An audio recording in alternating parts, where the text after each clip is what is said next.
大家好，我是超哥。今天给大家讲一个案例就是这个美机变频板里边的一个 P0 故障的一个案例。那么有一块美机主板，它的芯片用的是 MDY08的芯片。什么问题呢？上电不报故障，只要按下开机键，或者选择智能模式，这个时候呢，压缩机没反应，然后报 P0 故障。我们测了什么？测了 FO 的电压高电平正常，CAC 的电压也正常。那我们只能找什么？那么这种故障我之前讲过是一个动态的故障。我们顺着 FO 去找一下，找到了它的模块保护的比较器。好，这个电路图我画出来了，咱们看一下啊，这个图纸是怎样一个图纸。好，镜头拉近一点啊。那么这边是 IPM 模块，这个 RS2 是采样电阻，这就是咱们 FO 角。这里是连在一起的啊，我画个圆角。那么 FO 角，你看 FO 角出来之后，通过一个 R7 上档电阻供了一个 3.3伏，然后呢，通过 R6 到了 CPU，CPU 去监测这个高电平。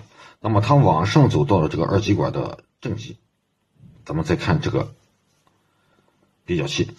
那么这个比较器呢，是同向端，你看它是几种电压，反向端呢，它接的是采样电阻，接到这里。那么正常情况下，这个肯定是同向大于反向，对吧？它是同向的电压大于了反向。那么同向大于反向，输出是高电平信号。结果通过我们测量这边也是高电平信号，输出是高电平信号。那同向和反向的电压，通过我们计算电阻，结果得到的电压是一样的。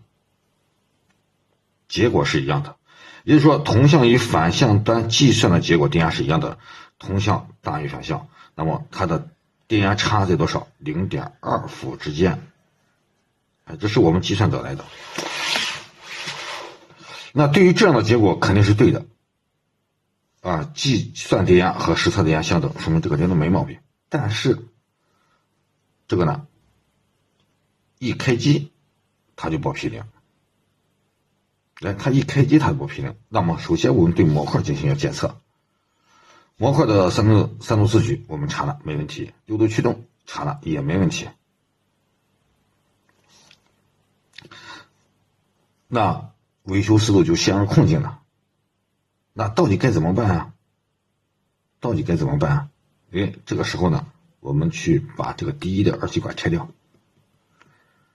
把第一的二极管拆掉之后，开机压缩机正常运行，不报 P0 了，说明这个报 P0还是由这个比较器产生的，对吧？所以压缩机在启动的送电，这个输出变成了低电平，变成低电平，二极管就导通了。二极管导通将 FO 的电压锁定到了 0.7 伏，所以说 CPU 监测了它报低电平。这个 FO 的电压我之前讲过，是用外表是测不出来的它是一个送电的一个低电平。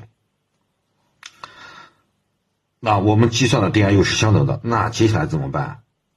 那只有一个办法，就是 R1、R3， 把这4颗电阻呢全给它换掉。把4颗电阻全部换掉。换掉之后开机，故障解决。所以说对于动态故障，我讲过的动态故障，我们是采用的是代换法。因为静态的方法已经不能解决这个问题了，对吧？你算电压测电压已经解决不了这个问题了，所以说只能采用代换的方式。这个案例也比较常见一个案例，希望大家能在这个视频里边学到更多的维修知识。好了，今天这个分享到这儿，感谢观看，再见。